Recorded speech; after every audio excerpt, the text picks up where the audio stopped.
Olá, mais uma aula com a Prof. Mônica Aires e nós vamos fazer uma introdução sobre o segundo bimestre da língua portuguesa, onde iremos abordar dentro do bimestre 28 temas.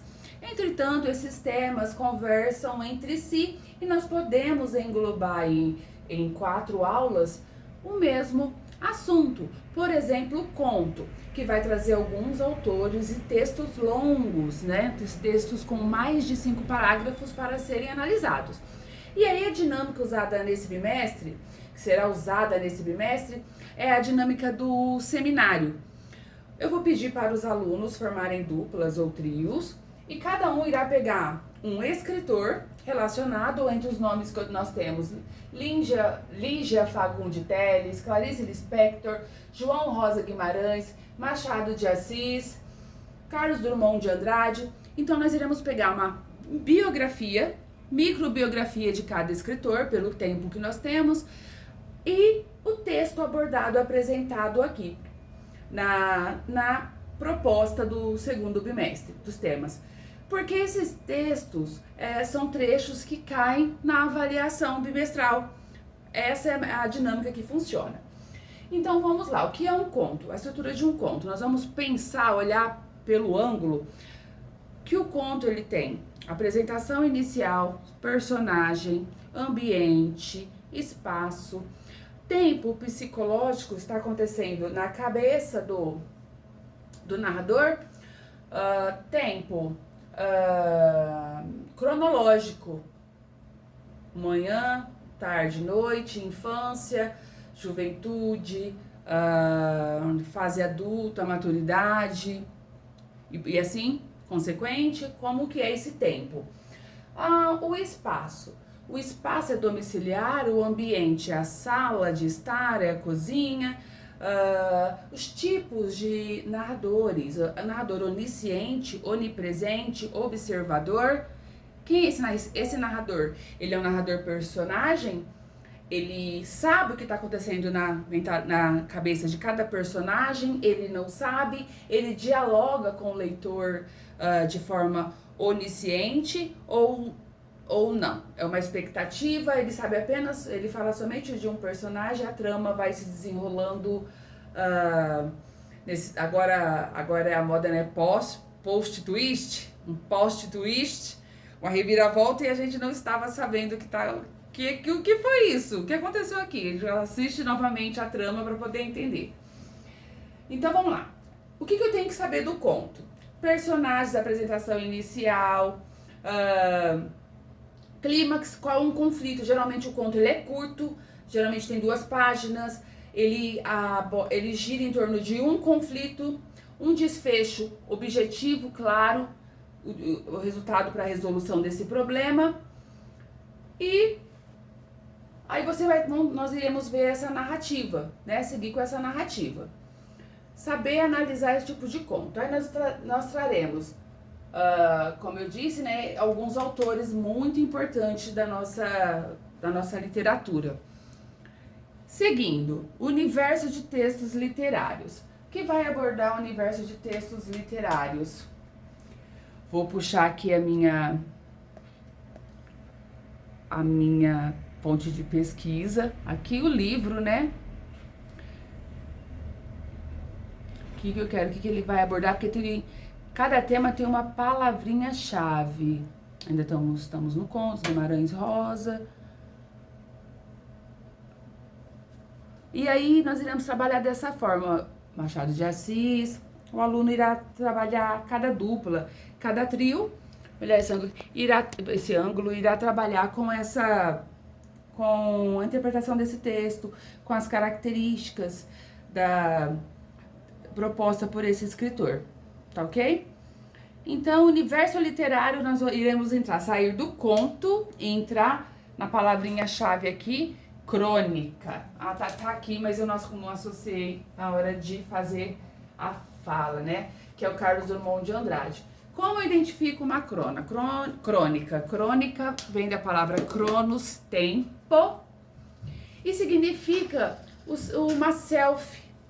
Assim, podemos falar no paralelismo, na paráfrase, nas entrelinhas, que é como se eu pegasse e tirasse uma selfie do meu dia. São assuntos que nós conseguimos, que o leitor consegue identificar como do cotidiano.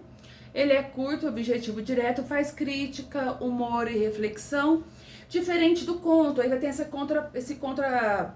essa contraposição do conto e da crônica. O conto ele tem começo, meio e fim, ele traz uma história já embasada, fechada, e a crônica não, ela vai trazer possivelmente humor, uma reflexão ou até mesmo uma crítica. Então, exemplo de conto.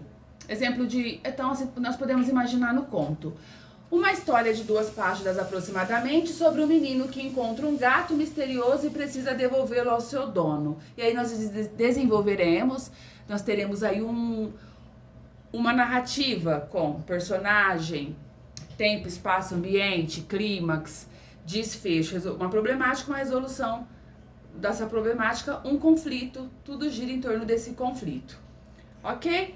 Vamos seguindo então o exemplo de uma crônica. Pensando aí no tempo, no cotidiano, antigamente os escritores faziam, né, escreviam as crônicas heróicas dos reis. Os reis tinham as suas crônicas, os seus feitos, as grandes navegações, né? Então, exemplo de crônica para fazer esse contraponto. Como eu identifico um conto, como eu identifico uma crônica. Essa é a proposta aí do início do bimestre. Na questão de gênero, tipo e interpretação textual. Também nós temos as questões gramaticais, também para serem exercidas e praticadas.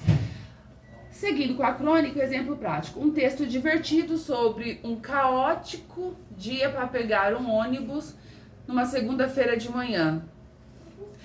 Todo mundo tem uma crônica para contar, hein? Para pegar um ônibus numa segunda-feira de manhã, num dia caótico e divertido. Daí dá para trazer essa atmosfera da crônica. Tá ok? Conto, reforçando aqui. Um menino encontra um gato misterioso e precisa devolvê-lo ao seu dono, e aí se desenvolve um conto, começo, meio e fim. Ok. Então, isso aqui vai falar, essa pauta da aula 6 e 5, universo literário. Só que, no caso, nós iremos analisar um escritor específico e esse trecho desse escritor que cai na prova, que é aqui, no caso, Carlos Drummond de Andrade, falando em crônicas. Seguindo, ressignificando a literatura indígena. Aqui nós vamos entrar no contexto histórico da literatura indígena, seus principais escritores e a diferença importante que eu considerei aqui. Vou pegar aqui na minha pesquisa. Deixa eu ver se ela tá aqui na minha fácil. Aqui.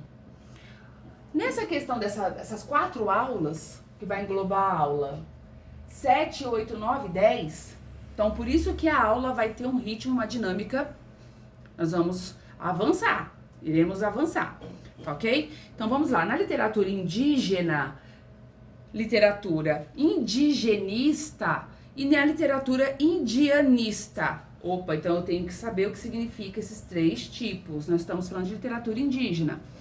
E elas têm as suas classificações. A indígena, ela é criada pelo próprio indígena. Então o indígena conseguiu, a forma da cultura indígena é falar as histórias, os mitos e lendas. Era de forma oral, mas nós temos registro agora de escrita de autores indígenas. Então, indígena é quando o próprio indígena fala, escreve e registra a sua cultura, as suas questões sociais, né? Suas questões da tribo, e vai marcar na literatura indígena as tradições, a resistência, o sentimento de identidade e pertencimento, e questões sociais também, como o suicídio.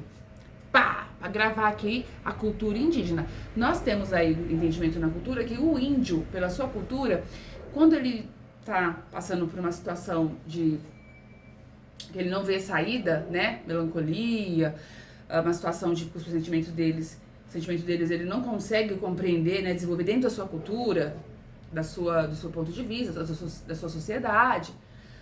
O que vem acontecendo com eles? Eles se matam enforcado na árvore. Isso é uma característica do índio. O índio se mata enforcado em uma árvore. Essa questão é uma questão cultural indígena. Tá ok.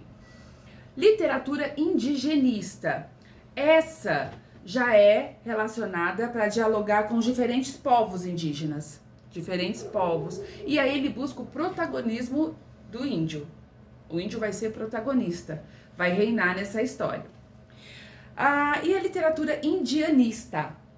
Indianista. Essa é a figura do indígena como bom selvagem, em geral romantizada. Essa daqui, um escritor europeu vai falar sobre o índio com o ponto de vista europeu, né? Ponto de vista da Europa, como ele vê o índio como bom selvagem, vai questionar aí a questão do índio não ser civilizado, da questão romantizada do ponto de vista do índio. Então, essas questões eu achei interessante ficarem aí pautadas. Voltando lá para o livro. Voltando aqui para o livro. Vamos lá.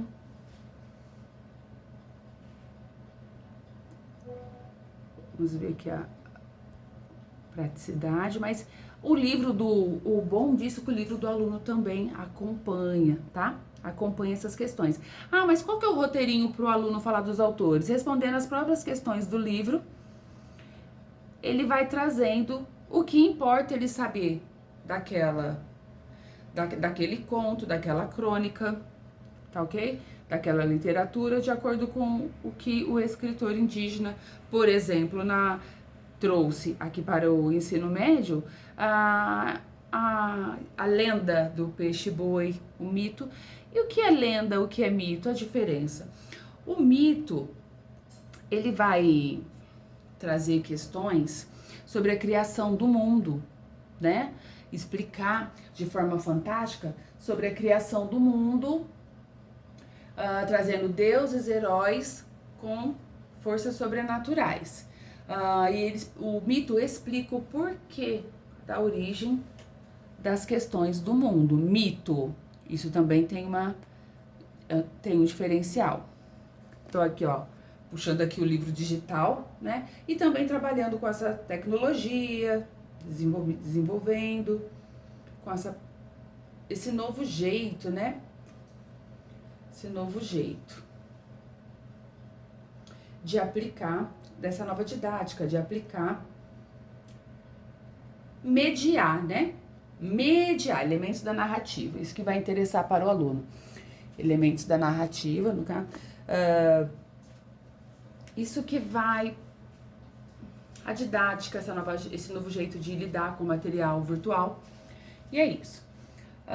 Já a lenda, aí o contraponto é a lenda. A lenda conta a história de um povo ensinando algo ou advertindo. É uma narrativa popular com base real e elementos fantásticos. Aí a pessoa fala, é a mesma coisa, né?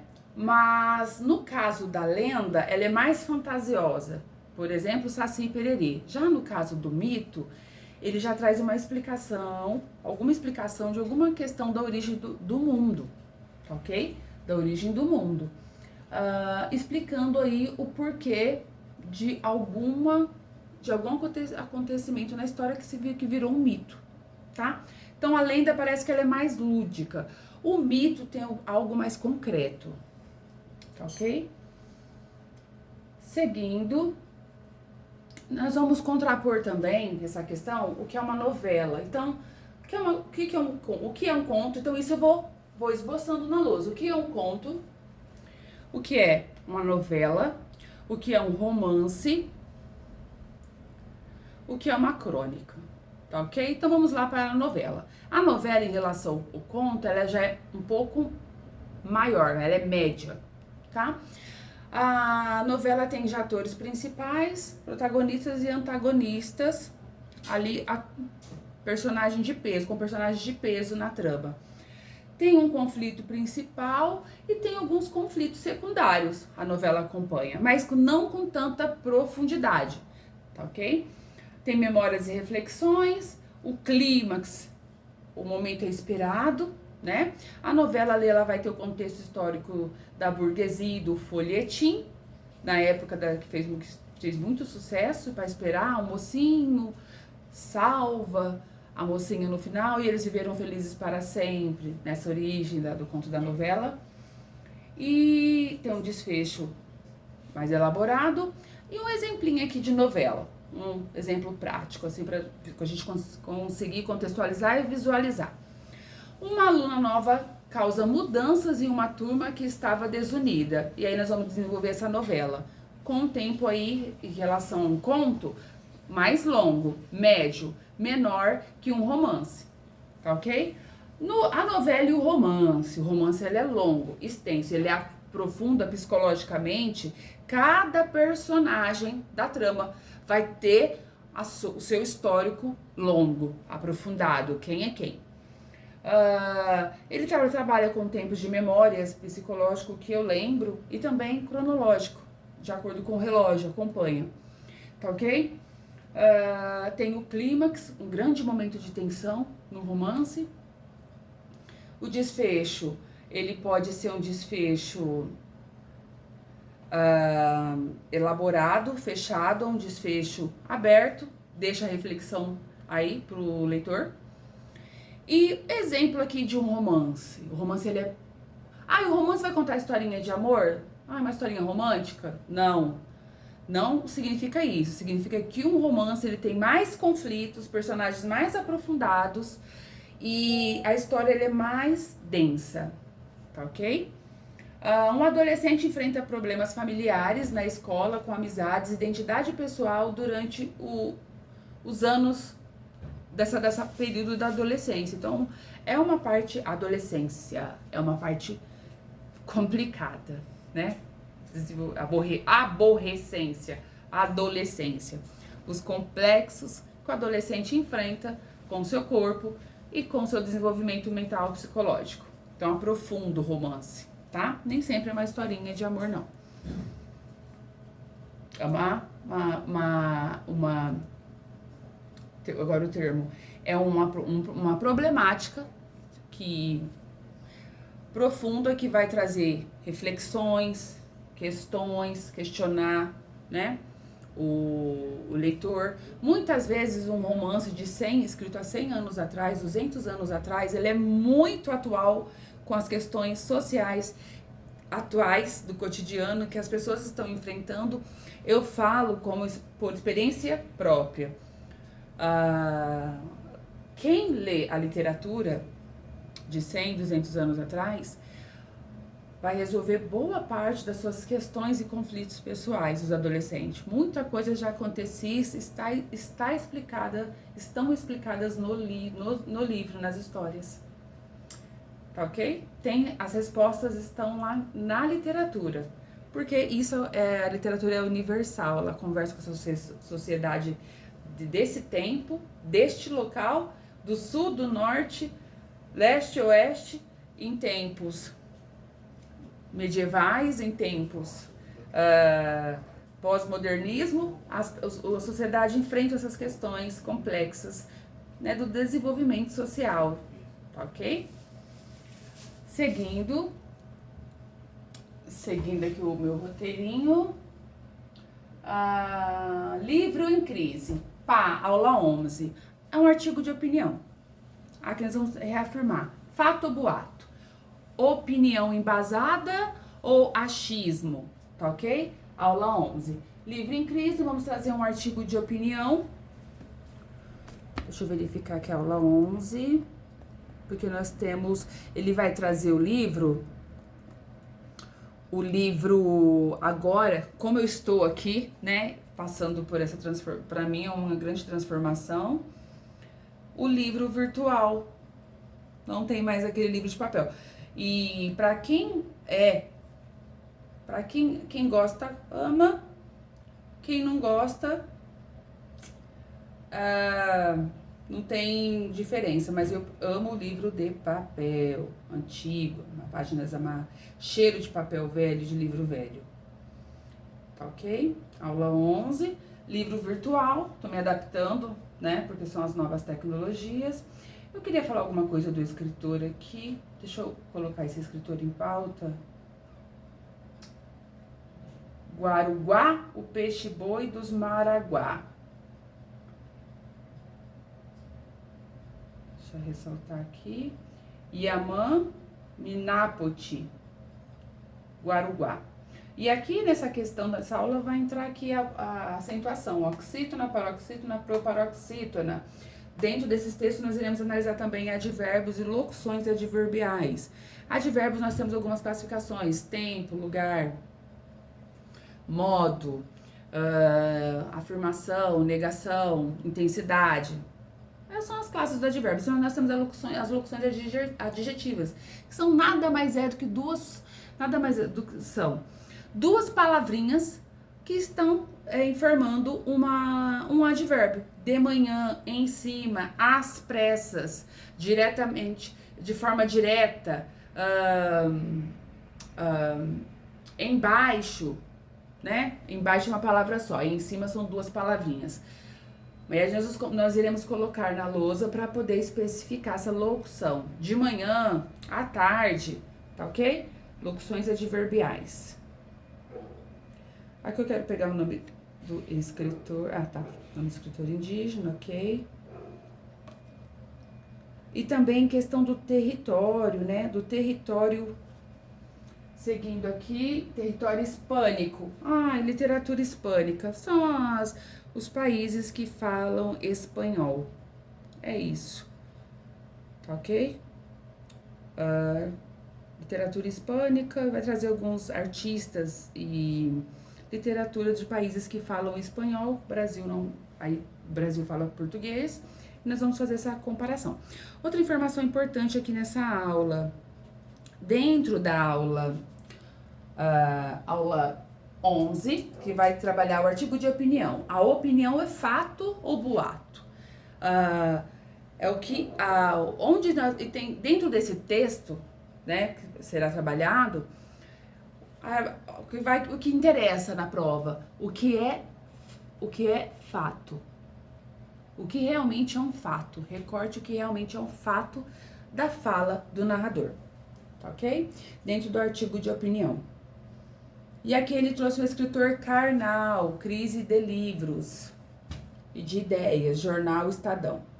Trouxe aqui o escritor Karnal. Dentro desse texto nós vamos trabalhar o que é uma coesão referencial. Então são palavrinhas que faz sentido lógico e faz uma referência. Coesão sequencial, que traz a ideia de sequência. Então são palavrinhas dentro do texto que trazem uma ideia de sequência da ordem dos fatos e palavrinhas que trazem o sentido de referência na ordem do texto.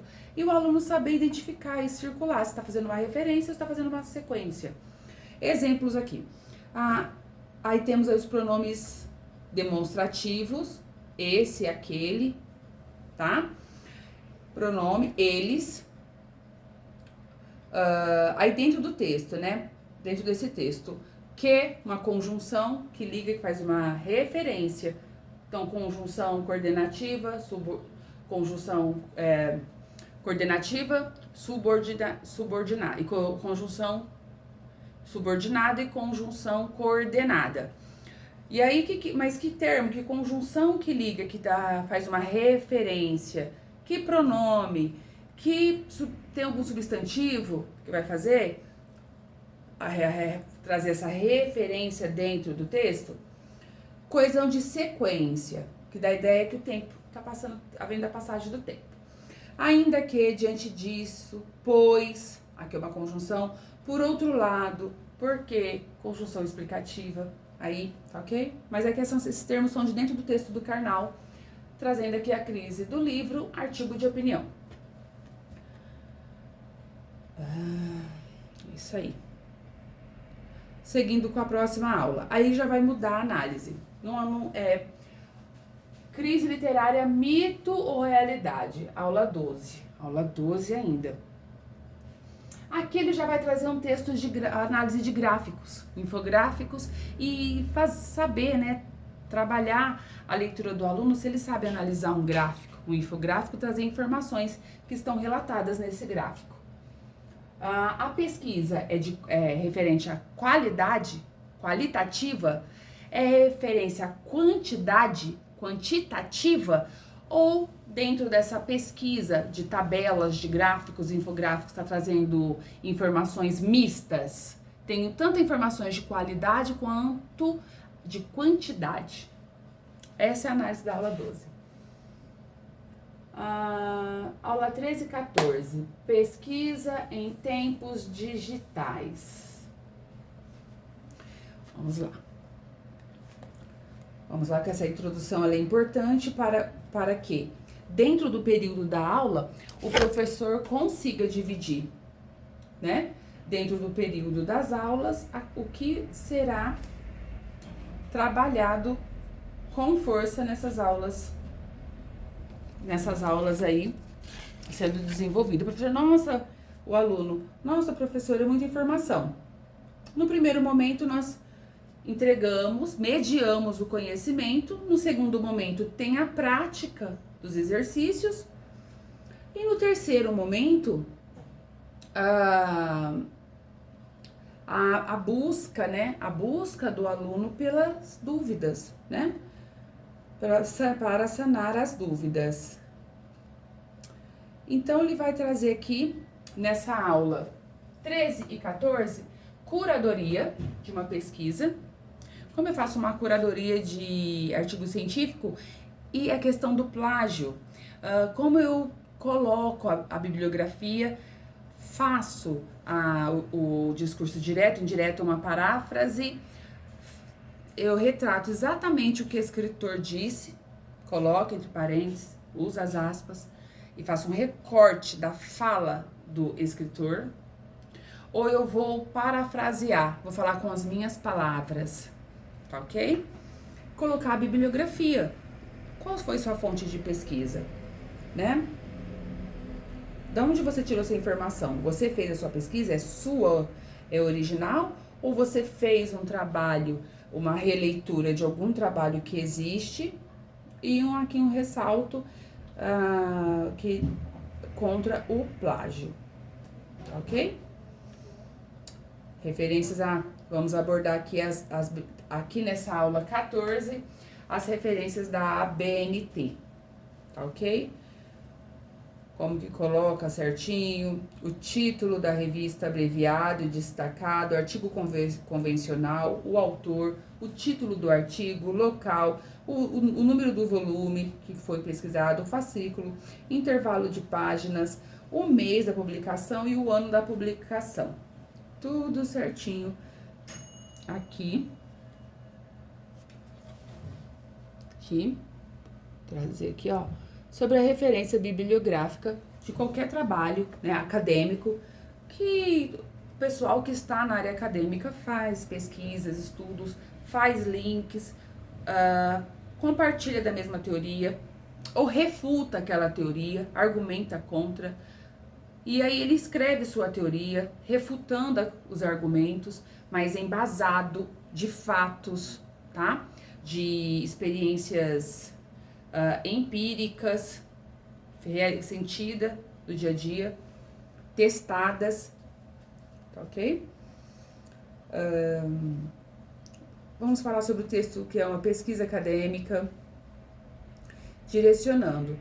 Aí nós iremos entrar no artigo, dentro dessa pesquisa, dessas aulas aqui vamos lá, de pesquisa em tempos digitais, falando sobre plágio, bibliografia, a curadoria de informações, nós vamos entrar no artigo científico, que irá abordar, então, 4 aulas, 15, 16, 17, 18. E aí nós iremos trabalhar o artigo científico na sua estrutura, no seu propósito, no seu objetivo. Se eu trouxe mais alguma informação aqui do artigo científico. Já foi trabalhado no primeiro bimestre, mas o que é interessante ficar claro aqui e reprisar que isso cai na prova, o tipo textual. Nós temos 5 principais. E o gênero, ele é infinito. Então, tipo, narrativo, quando alguém conta a história, descritivo, como se fosse uma fotografia, você consegue visualizar de tanta descrição que tem da situação, você consegue visualizar a imagem. Então, um texto descritivo, ele descreve com riqueza de detalhes, como se fosse uma fotografia. Dissertativo, quando a pessoa defende uma ideia, tá? Ela vai dissertar. Expositivo, quando se explica algo de forma expositiva, expondo. Injuntivo, quando eu dou alguma ordem, alguma instrução. Então, nós temos tipo, é diferente de gênero, tá ok? Qual é o gênero aqui do artigo científico? Gênero de pesquisa, né? Ele traz um gênero de pesquisa e o tipo o tipo dissertativo é argumentativo. Mas uma receita de bolo é um texto injuntivo. Um manual de instrução, uma receita de remédio, um texto prescritivo, tá? Injuntivo que te ensina a fazer alguma coisa. Prescritivo é que dá um passo a passo. E esse tipo de pergunta cai na prova. Eu preciso saber identificar, ok? Mais informações, seguindo aqui.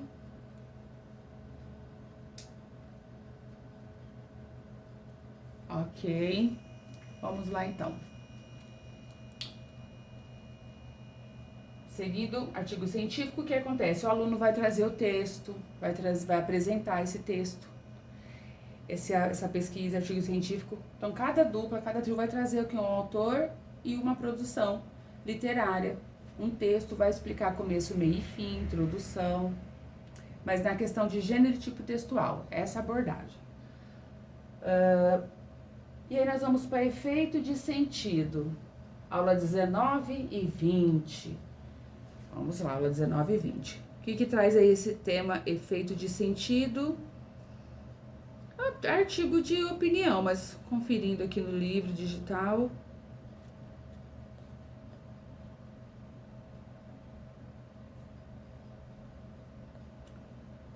Confirmando aqui, esmiuçando efeitos de sentido.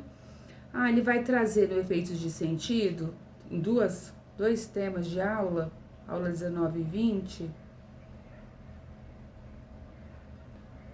O que é uma metalinguagem? A metalinguagem aqui é exemplo prático. Deixa eu ver se vai trazer algum autor. Exemplo prático. A metalinguagem da fotografia. Eu tirando uma própria foto.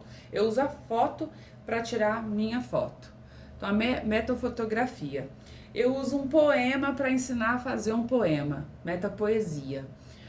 Eu faço um pintor pintando um quadro.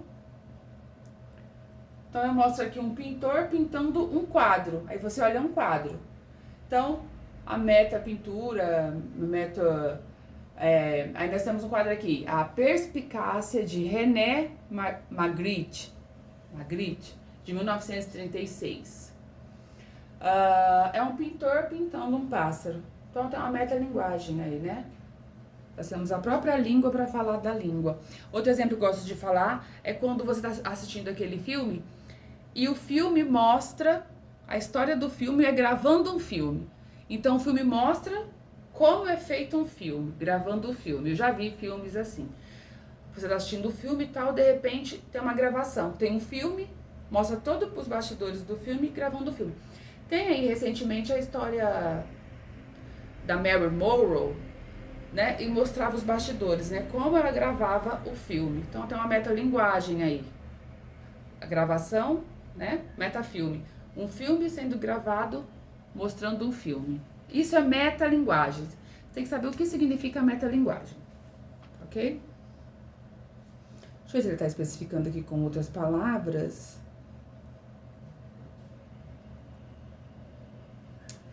Uma linguagem usada para falar de si mesma. Tá. Uma linguagem. Só que o aluno precisa de exemplos, né? De visualização, de exemplos práticos para conseguir entender. Ele vai abordar aqui a questão da procrastinação. O escritor aqui. Ele vai falar da procrastinação. O que é uma procrastinação?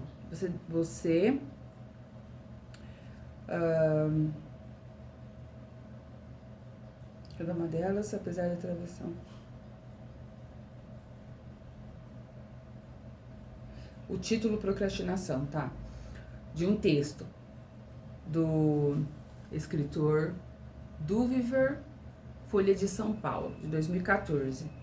Procrastinação é quando você tem uma coisa para fazer, uma tarefa, e você, uma atividade para realizar, e você fica enrolando, não faz.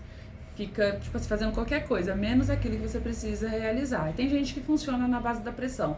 No último tempo vai lá e resolve tudo. Tem gente que deixa pra última hora. E tem gente que não gosta, já faz tudo que é preciso fazer pra poder não ficar com um compromisso. De repente acontece algum imprevisto.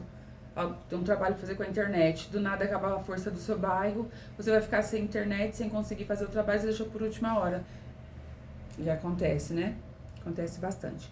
Nesse caso aqui é um texto chamado procrastinação, para você verificar se o discurso é direto e indireto, tá ok? Discurso direto e indireto. Essa questão aqui também é interessante. Funções, deixa eu verificar aqui, efeitos de sentido são... Eu tenho aqui uma forma de falar, de apresentar bem mais didática. Eu gosto bastante desse outro livro antigo aqui. Funções... Peraí que eu gosto desse livro aqui. Amo.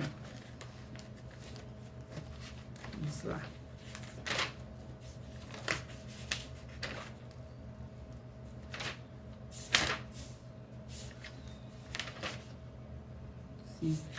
Sintaxe.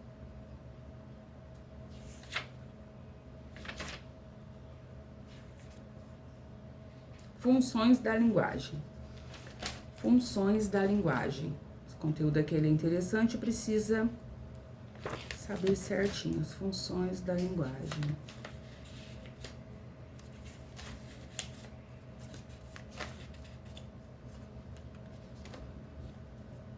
Então vamos lá.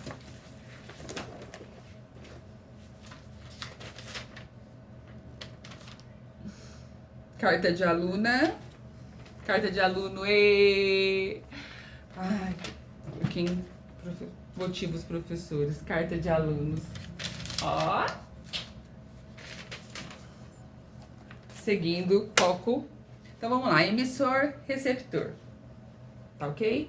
Emissor, quem emite a mensagem. Receptor, quem recebe a mensagem. Então, nós temos as funções da linguagem. Tem um mapa aqui. Tá ok? De repente, a linguagem dos jovens aí, tá? Mas eu faço uma explicação por outro viés. Então, a função emotiva, o que que é? É quando o emissor, ele se expressa, né? Ele tem as suas marcas próprias, literário tem impressões pessoais. Exemplo aí, o vlog, um Snapchat, tá ok? Uma versão mais intimista. Função referencial, já o pé da letra, denotativo, dicionário, tá ok? Informações direta, objetiva, rápida, linguagem, literalmente o que significa, uma visão universal, geralmente em primeira pessoa, e notícia de jornal, cai aí, tá ok? Função apelativa, conotativa, lúdica, conotação, fantasia, lúdico, tá ok? Tá apelando ali, atingir e persuadir o leitor. Provocando, seduzindo, tá? Apelando, seduzindo o leitor. Tenta convencer. Aí eu coloquei aqui, sabe, tem uma propaganda antiga, não sei se alguém vai lembrar, que a criança falava, pedia pra mãe, compre batom, o chocolate batom, compre batom. Então, foi reforçando a função apelativa. Verbo no imperativo, sempre dá aquela ideia de ordem, faça, compre, use. Ok? Função fática, são os ruídos durante a fala, tá ok? Dando ênfase durante o canal, quando você fala assim, alô, tá? Função fática, ei, psiu, atenção, me liga, ei, essa questão. A função poética tem a ver com a estética, com a beleza sonora da função, tá ok? Pode usar imagens, a conotação, a metáfora, dentro das funções da linguagem. A função metalinguística, quando eu uso a linguagem para falar da linguagem. Deixa eu ver aqui, dá uma ênfase no código. Um filme para contar a história de um filme. O código, vou falar do código mesmo.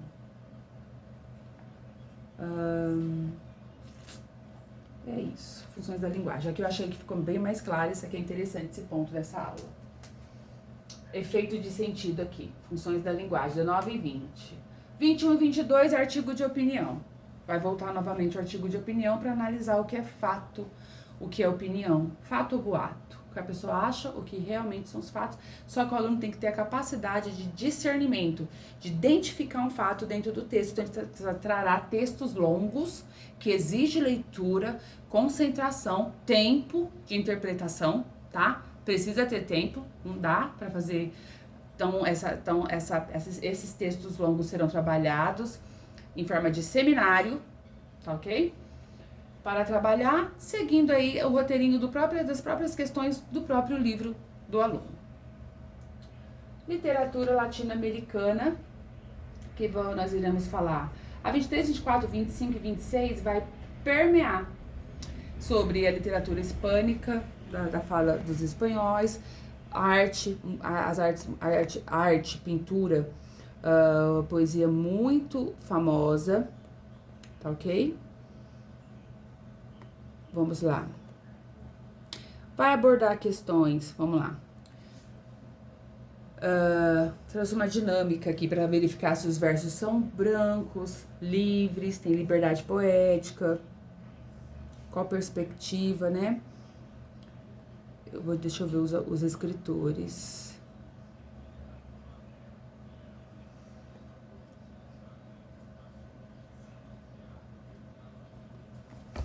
Ó, A Dança da Chuva, Ailton Krenak, e aí cai, sabe?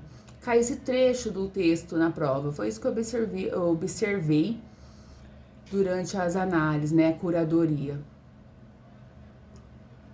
E dentro do nosso tempo hábil, nós precisamos trabalhar esses trechos. Discurso direto, discurso indireto. O que ele vai trazer aqui? Conceito da América Latina, aí identificar o território. Aí trabalhar até com o mapa da América, tá? Onde ele vai começar a partir do México, vem descendo aqui, a partir do México até a Argentina, a literatura da América Latina. Não, cadê o mapa aqui? Aqui não tá com o mapa. Que aí nós vamos abordar, é interessante eu até trazer esse desenho, né, esse visual. Autores Jorge Luiz Borges, Gabriel Garcia Marques. Texto para analisar do escritor, seu estilo de escrita.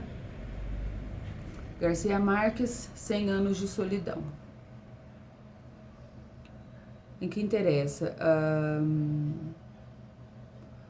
Saber o significado dos termos usados no início da narrativa, sobre qual universo a obra fala, elementos do realismo mágico. O que vai falar, trazer esse contexto? Vai ter uma pintora muito famosa,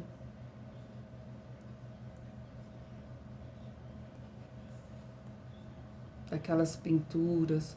Não, aqui eu já entrei no romantismo.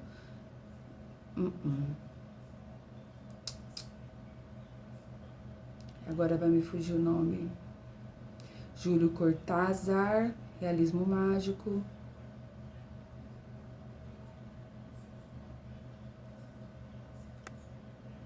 E nós estamos na aula 25, né? Frida Kahlo. Eita, Frida Kahlo. Quando eu pensar na na literatura, na literatura da América Latina, descendo a partir do México, Panamá, vem descendo a Bolívia, né?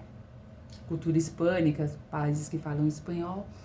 Nossa, ficou longo o vídeo, hein? Realismo mágico, Frida, pode pensar aí nas pinturas da Frida Kahlo, que ela dá a pintura dela é uma coisa da mente, né? Complexo da mente, que leva você a outros patamares de pensamento. E finalizando com romantismo no ar, Almeida Garrett. Almeida Garrett, literatura, o romantismo. As palavras aqui de chave, palavras de gatilho. Consegui esse conteúdo, tá? Me fazer entender.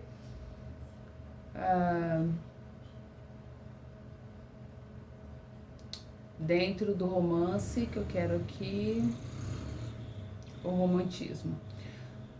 Valorização da emoção, nacionalismo, cultura nacional, os valores históricos do país, aquele olhar para o herói do país, né? A exaltação da natureza, reflexo do estado interior do indivíduo, libertação do formalismo clássico, a liberdade na escrita versus livros brancos, ruptura com as regras do classicismo, aí contrapõe, sempre eles fazem uma contraposição, classicismo, romantismo, liberdade, do jeito de escrever. Aí nós temos um gráfico, uma tabelinha fazendo comparações, bem interessante. A visão idealizada da vida, poesia lírica. O que é da poesia lírica? É um sentimento falando. É primeira pessoa e terceira pessoa? É um sentimento que fala, tá ok? Sentimento prevalece de solidão, de melancolia, de libertação, tá ok?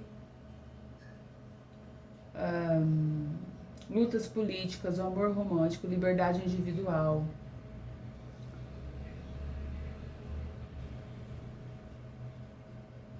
Emoção, liberdade, natureza, nacionalismo, ruptura com padrões fixos. E além disso, nós temos a questão gramatical, né? Acentuação oxítono, paroxítono, hipoparoxítono, suas regras, advérbios, pronomes do caso reto. O que é isso, pronomes do caso reto? Quando o pronome substitui o sujeito na frase, né? Aí eu tenho aqui, tem uma análise, peraí. Tá. Achei interessante. E quem são eles, né? Ele funciona como o sujeito da oração. Nós lhe ofertamos flores. Nós é o sujeito. Então, do caso reto, eu, tu, ele, ela, nós, vós, eles, elas. Caso reto, quando aí, no caso, ele substitui o sujeito na oração. O que é sujeito e o que é predicado? Então, quando falar em pronome oblíquo, ele está substituindo o sujeito. Nós lhe ofertamos flores. Ok, fechou. Os pronomes oblíquos. Me, mim, consigo, te, ti, contigo, se, si, consigo, o, a, lhe. E o plural disso, nós, conosco, vós, convosco, se, si, comigo, os, as, lhes. E ele funciona como complemento da oração, né? Objeto direto e objeto indireto. Aquela aulinha de objeto direto e objeto direto. Quando eu pergunto o que para o verbo ou quando eu pergunto para quem, de quem, indireto.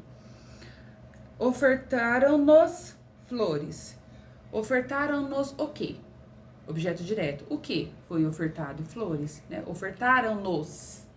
Aí já é oblíquo, flores. Nós lhe ofertamos flores, sujeito. Ofertaram-nos flores. Ofertaram-nos o que? Você vai perguntar. O que? Objeto direto. De quem? Para quem? Preposição, objeto indireto. Ok? Mas isso aqui é exercícios práticos. Pronomes oblíquos. E aí, quando eu sei quando é artigo, eu coloco lá na lousa. Ou umas, plural disso, ou as umas. É artigo, professora, na classificação morfológica. E quando eu sei que é um pronome oblíquo? Vamos lá. é quando, para ser um pronome oblíquo, esse é o artigo, que todo mundo bateu o olho, é um artigo, vai estar lá na alternativa, mas espera aí, nós estamos falando sobre pronomes. Um pronome oblíquo, ele substitui o substantivo. Exemplo, o livro é este aqui.